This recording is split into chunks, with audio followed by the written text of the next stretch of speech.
नमस्कार, आप देख रहे हैं सच की पड़ताल। मैं हूं नगमा और आज सच की पड़ताल में बात रूस के दागिस्तान की। अगर तुम अतीत पर पिस्तौल से गोली चलाओगे तो भविष्य तुम पर तोप से गोले बरसाएगा। ये मशहूर लेखक रसूल हमज़तोव की पंक्तियां हैं। दुनिया की तमाम भाषाओं में अनुदित उनकी किताब मेरा दागिस्तान की शुरुआती पंक्तियां। हिंदी में भी इस किताब को सराहने वाले लाखों हैं। हिंदी की दुनिया में दागिस्तान एक खूबसूरत याद का नाम है। रूस के इस छोटे से प्रांत को हमज़तोव ने सारी दुनिया के दिलों में बसा दिया, जबकि ये किताब दागिस्तान पर नहीं, जीने, लिखने और सोचने रहने सबके तौर तरीकों पर थी। मगर अब दागिस्तान बता रहा है कि इस बदली हुई दुनिया में सारे तौर तरीके बेमानी हो चुके हैं। अब दागिस्तान खबरों में है, एक आतंकी हमले के लिए। रविवार को ऑटोमेटिक हथियार लिए बंदूकधारी दागिस्तान के शहर डर्बन के चर्च और सिनागॉग में घुस आए। इस हमले में 15 पुलिसकर्मियों के साथ कई आम लोगों के भी मारे जाने की खबर है और पुलिस ने भी जवाबी कार्रवाई की और 6 हमलावर इसमें मारे गए हैं। इस हमले से 3 महीने पहले भी रूस में ही मॉस्को के करीब क्रोकस शहर में एक म्यूजिक कॉन्सर्ट के दौरान आतंकी हमला हुआ था, जिसमें 133 लोग मारे गए थे और इसकी जिम्मेदारी Islamic state in Khorasan province, जो अफगानिस्तान स्थित है, ISKP, उसने ली थी। अब एक बार फिर रूस के दागिस्तान प्रांत में धार्मिक स्थलों पर, जिसमें चर्च भी हैं, 2 चर्च और एक सिनागॉग पर हमले हुए हैं, जिसमें कि जूइश समुदाय निशाने पर है, वो नए सवाल खड़े कर रहा है। Of the authorities' distraction by the looming specter of Ukrainian sympathizers, this continuous tightening repression, particularly in the wake of large-scale anti-mobilization protests in September of 2022. तो अब आपको दिखाते हैं दागिस्तान का एक इतिहास। दागिस्तान जो है वो रूस के उत्तरी कॉकेसस प्रांत में बसा हुआ है। इसमें पश्चिमी छोर पर चेचन्या और जॉर्जिया हैं और पूर्व में कैस्पियन सी और दक्षिण में अजरबैजान है। यहाँ पे तेल और गैस के भंडार हैं। इसके बावजूद रूस में ये सबसे ज्यादा बेरोजगारी वाला इलाका है। तो देखते हैं कि दागिस्तान का इतिहास कैसा रहा है और क्या है वहां पर मौजूदा हालात।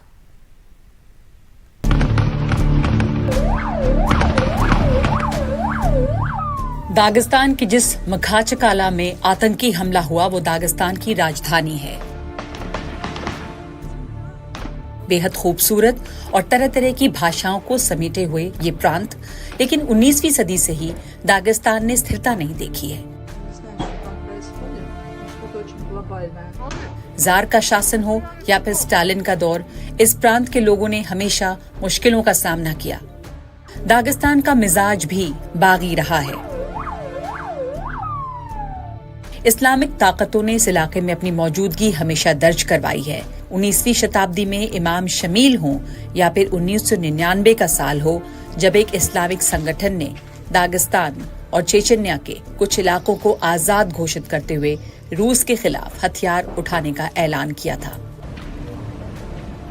कॉकेशस के इलाके में, जैसे कि दागिस्तान, चेचन्या, यहाँ के लड़ाकों और रूसी सेनाओं के बीच झड़पें होती रही हैं। साल 2017 में हालांकि रूस की खुफिया एजेंसी ने यह दावा किया था कि उत्तर कॉकेशस में आखिरी विद्रोही गुट खत्म हो चुका है, लेकिन दागिस्तान के इतिहास में ऐसी कई तारीखें हैं जो इस इलाके की अस्थिरता की तरफ इशारा करती हैं। आज के दागिस्तान की सच्चाई ये है कि यहाँ की बहुसंख्यक आबादी सुन्नी मुसलमानों की है। मौजूदा दौर के रूस में इस्लाम दागिस्तान के ऐतिहासिक शहर डर्बियंट के रास्ते आया। इस इलाके में उग्रवाद मजबूत रहा है और समय समय पर रूसी सैनिकों के साथ उनका टकराव भी जारी रहा है, लेकिन हाल के कुछ महीनों में ये टकराव और बढ़ा है। 7 अक्टूबर 2023 को जब से इजराइल गाजा युद्ध की शुरुआत हुई, उसके बाद से यहाँ पर यहूदियों की अल्पसंख्यक आबादी पर हमले हुए हैं। मौजूदा हमले में भी 2 चर्च और यहूदियों के प्रार्थना घर सिनागॉग पर हमला किया गया है।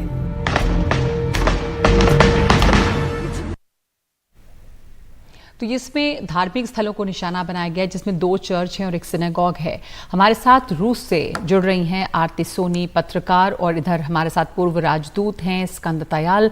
आरती सोनी, इस वक्त वहाँ पर स्थिति, जैसे धार्मिक स्थलों को निशाना बनाया गया है और जहाँ पर ये हमला हुआ है वहाँ पर अल्पसंख्यक आबादी है जूस की, और जिस तरह ये धार्मिक स्थलों को टारगेट किया गया, चर्च और सिनेगॉग, तो इसमें रूसी अखबारों में या वहाँ की मीडिया में इसको लेकर क्या खबर है? हालांकि इसमें जो हमलावर हैं 6 लोग इसमें मारे भी गए हैं, तो वहां इसको लेकर किस तरह की प्रतिक्रिया या बातें हैं? देखिए, रूस एक बड़ा देश है और उसमें विभिन्न जाति और संप्रदाय के लोग रहते हैं।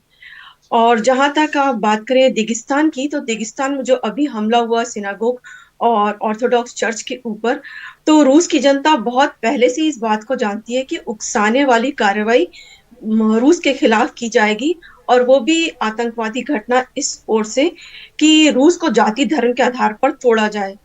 पर रूस की जनता अच्छी तरह से जानती है कि उन्हें तोड़ा नहीं जा सकता है, क्योंकि विभिन्न संप्रदाय और जाति के लोग विभिन्न प्रदेशों में रहते हैं। तो ये एक उकसाने वाली कार्रवाई है, पर रूस की जनता काफी पहले से इस बात को समझ चुकी है कि ये आतंकवादी घटनाएं बाहरी शक्तियों के द्वारा की जा रही है और आतंकवादियों को पूरी तो इस पर क्या तरह से चर्चा है? वो साफ आप किया जब जाएगा। जी आरती जी, जो आप कह रही हैं कि रूस की जनता ये समझती है और ये उकसाया जा रहा है और बाहरी शक्ति द्वारा कराया जा रहा है, ये जो हमले हैं, कुछ समय पहले, लगभग 3 महीने पहले हमने देखा था कि एक म्यूजिक कॉन्सर्ट के दौरान भी एक हमला हुआ था, आतंकी हमला। ये जो बाहरी शक्ति की बात हो रही है, इसमें रूसी सरकार या वहां पर क्या किसी की तरफ इशारा भी किया गया है अब तक? जी हाँ, देखिए, जो मैं बाहरी शक्ति की बातें कर रही हूँ कि इस समय रूस के विरुद्ध अभी जो सैंक्शन लगे हुए, प्रतिबंध लागू हुए हैं, उसके बाद से बहुत बार रूस को, जैसे भारत है विभिन्न राज्यों में बटा है, रूस भी उसी तरह से विभिन्न गणराज्यों और राज्यों, प्रांतों को लेकर बना हुआ है। तो जी इस आधार पर तोड़ने की बहुत पहले से छोटे छोटे टुकड़ों में कोशिश की जा रही है। पर रूस की जनता जो है, जहां पर विभिन्न संप्रदाय और जाति के लोगों को अपनी अपनी पहचान सुरक्षित रखते हुए रूस में रहने की जो सफलता मिली है, उसको देखते हुए इसे आसानी से तोड़ा नहीं जा सकता है। तो पश्चिमी देशों के द्वारा जो कोशिशें की जा रही हैं, तो वो मुझे लगता है कि ये निरर्थक साबित होंगी। आप कह रही हैं पश्चिमी देशों द्वारा कराई जा रही है, जिस तरह के सैंक्शंस लगाए गए रूस पर, ये रूस यूक्रेन युद्ध जो है वो जारी है। स्कंद तयाल हमारे साथ जुड़े हैं। दागिस्तान का जो इलाका है, उसका जो इतिहास रहा है तयाल साहब, वो भी थोड़ा सा डिस्टर्ब्ड रहा है। यहाँ पर उग्रवाद ने भी घर किया है, और इस वक्त जिस तरह के हमले हुए हैं, हमें बता रही थी, आरती बता रही हैं कि ये अंदाजा है कि ये सब कुछ होगा। आप इसे कैसे देखते हैं, खास करके अगर हम रूस यूक्रेन युद्ध को भी इस कॉन्टेक्स्ट में देखें, और जो रूस के ऊपर सैंक्शंस लगे हैं और जो पश्चिमी ताकत इकट्ठा हैं इनके खिलाफ, आप इस आतंकी हमले को इस कॉन्टेक्स्ट में किस तरह देख रहे हैं?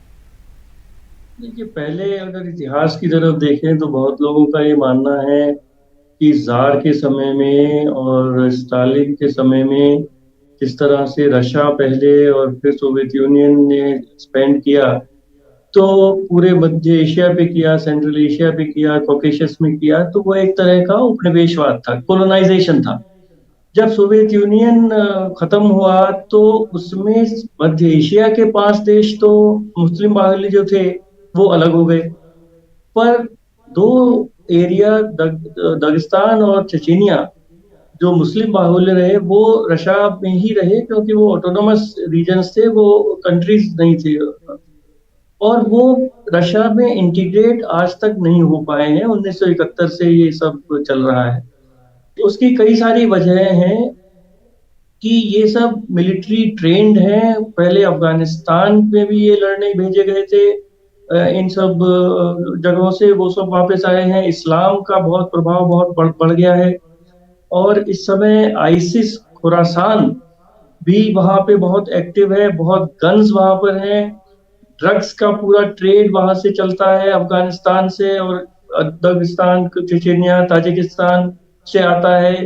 तो बहुत सारी चीजें इसमें मिली हुई हैं, ड्रग्स मिली हुई तो हैं, ये जो आर्म्स मिले जी हुए हैं, और जी इस्लामिक फंडामेंटल भी मिला हुआ है। जी, आपने जैसा कहा इस्लामिक फंडामेंटलिज्म वहां पर घर किया है, पर क्या इस मौजूदा करंट हमले को, जो ताज़ा आतंकी हमला हुआ है, इस्लामिक टेररिज्म या उग्रवाद के तौर पे देखा जाए, या फिर ये मर्सनरीज हैं जो काम कर रहे हैं, जैसा आरती भी बता रही थी कि ये बाहरी ताकतें हैं, उनके इशारे पे ये काम यहाँ पर हो रहा है, आप इसको कैसे एनालाइज करेंगे? मैं समझता हूँ कि 2 सिनागॉग्स पर जो हमला हुआ है वो ये दिखाता है, और 2-3 हफ्ते पहले एयरपोर्ट पर महाजकला में हवाई अड्डे पर जो एक फ्लाइट आ रही थी इजराइल से ज्यूज को लेकर, उसके ऊपर मॉब ने एक अटैक किया था। तो जो इजराइल इस समय हत्या कर रहा है पैलेस्टीनियंस की खुलेआम, और 25,000 सिविलियंस वहां मर गए हैं, तो मुझे लगता है कि इस्लामिक देशों में और इस्लामिक लोगों में बहुत उसके खिलाफ एक नाराजगी है। और इस हमले को मैं देखूंगा कि शायद ये ज्यूज के खिलाफ, यहूदियों के खिलाफ हमला था, और आईसिस खुरासान इसमें मेरे ख्याल से जरूर सम्मिलित हुई होगी। ओके, आरती, आप अग्री करती हैं इससे कि ये जूस के खिलाफ हमला है, ये 2 चर्चेस पे भी और सिनागॉग पे भी हमला है?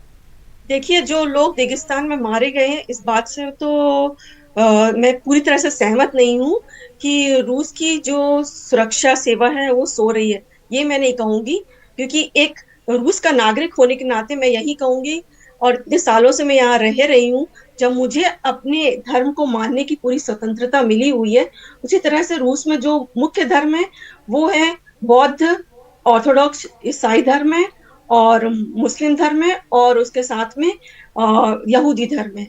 तो सभी धर्मों को, और जो दागिस्तान में मारे गए हैं नागरिक, उनमें अधिकतर पुलिस वाले सभी मुस्लिम थे। तो फिर उन्होंने सिनेगॉग पे भी हमला किया है, तो फिर मुस्लिम धर्म के लोग क्यों मारे गए? यहाँ ये कहना उचित नहीं होगा। हमला जो है सांकेतिक, जैसा कि स्कंद दयाल कह रहे हैं कि जो गाजा और फिलिस्तीन और इजराइल के बीच हो रहा है, उसको दिखाने के लिए शायद ये उग्रवादी या आतंकी गुट जो हैं एक इस सांकेतिक या एक संदेश देने के लिए इस तरह के हमले कर रहे हैं। आरती, यहाँ पे मैं पूरी तरह से सहमत नहीं हूँ कि इसलिए उन्होंने सांकेतिक हमला किया है। मैं फिर से एक बार यही कहूंगी कि रूस को तोड़ने की कोशिश की जा रही है, कई बार की गई है पहले भी, पर ऐसा नहीं है कि रूसी नागरिक सभी सो रहे होंगे, उन पर उतना फर्क नहीं पड़ेगा। हम इस बात को अच्छी तरह से समझते हैं कि जाति संप्रदाय के आधार पर रूस को तोड़ने की कोशिश की जा रही है, पर ये कोशिश कभी सफल नहीं होगी। जी, ये महत्वपूर्ण पॉइंट आपने इसमें बताया है, और 2 बड़ी बातें सामने आई। आरती कह रही हैं कि रूस जो है वो मल्टीलिंग्विस्टिक सोसाइटी है, मल्टीकल्चरल है, तमाम धर्म के लोग, तमाम भाषा बोलने वाले लोग यहाँ पर रहते हैं, लेकिन बाहरी शक्ति, आरती बार बार कह रही हैं कि ऐसा माना जा रहा है रशिया में कि बाहरी शक्ति हैं जो रूस को तोड़ने की कोशिश कर रही हैं धर्म जाति के आधार पे। स्कंद दयाल का ये भी देखना है कि एक बड़े कॉन्टेक्स्ट में जो युद्ध चल रहा है इस वक्त में इजराइल और फिलिस्तीन के बीच, उसका एक तरह से यहाँ पर संदेश देने की कोशिश है सिनेगॉग पे या चर्च पे हमला करके। बहुत धन्यवाद आप दोनों लोगों का हमारे साथ जुड़ने के लिए। रूस की दागिस्तान में आतंकी हमले की हम चर्चा कर रहे हैं। इस वक्त सच की पड़ताल में एक ब्रेक लेंगे। रूस यूक्रेन के बीच जो इस वक्त युद्ध जारी है उस पर भी ताज़ा अपडेट इस ब्रेक के बाद।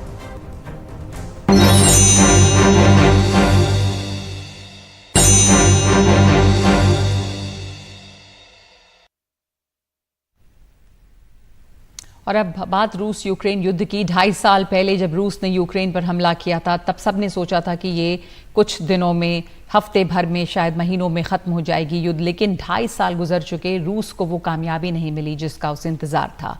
यूक्रेन के बहुत सारे शहर तबाह हो गए हैं, लेकिन यूक्रेन हारा नहीं है। इस बीच ये जंग रूस और यूक्रेन की नहीं रह गई है, इसकी लपटें सरहदों के पार पसर चुकी हैं।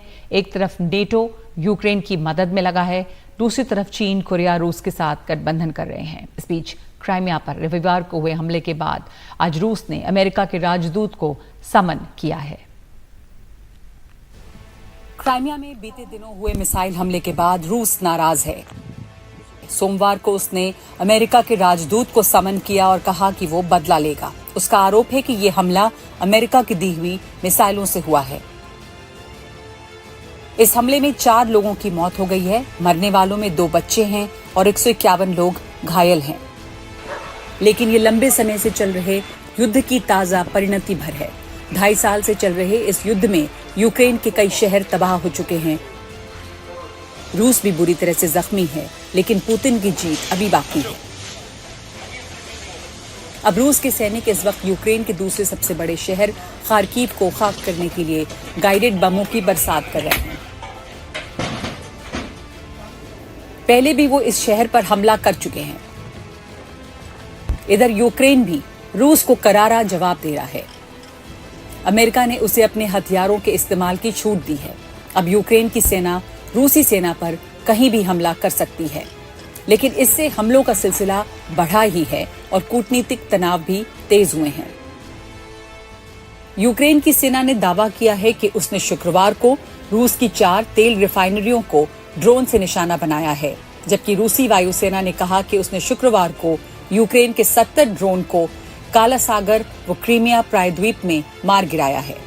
एक तरफ नेटो खुलकर यूक्रेन के साथ खड़ा है और कई यूरोपीय देश उसे अपने हथियार दे रहे हैं। वहीं पुतिन उत्तर कोरिया और चीन के साथ गठबंधन मजबूत कर रहे हैं। पुतिन का उत्तर कोरिया का दौरा भी महत्वपूर्ण है, जहां दोनों देशों ने एक दूसरे के ऊपर किए गए किसी हमले की सूरत में हथियार सप्लाई करने की डील की है। तो ये सवाल बचा हुआ है कि यूक्रेन और रूस की जंग कब खत्म होगी और खत्म होते होते दुनिया को किस मोड़ पर छोड़ जाएगी। और अब आपके लिए एक सवाल जिस पर आप अपनी राय हमें QR कोड को स्कैन करके दे सकते हैं और अपना जवाब भेज सकते हैं। तो सवाल ये है कि क्या दिल्ली में जल संकट के पीछे राजनीति है? आपको ये बता दें कि दिल्ली में पिछले कई दिनों से लोगों को पानी की किल्लत हो रही है और टैंकर से दिल्ली में पानी की सप्लाई की जा रही है। दिल्ली की जल मंत्री आतिशी 4 दिनों से अनशन पर हैं। इन सब के बीच सवाल ये है कि क्या दिल्ली में जल संकट के पीछे राजनीति है? तो आप अपने जवाब हमें स्कैन करके भेज सकते हैं। तो आज सच की पड़ताल में इतना ही। नमस्कार।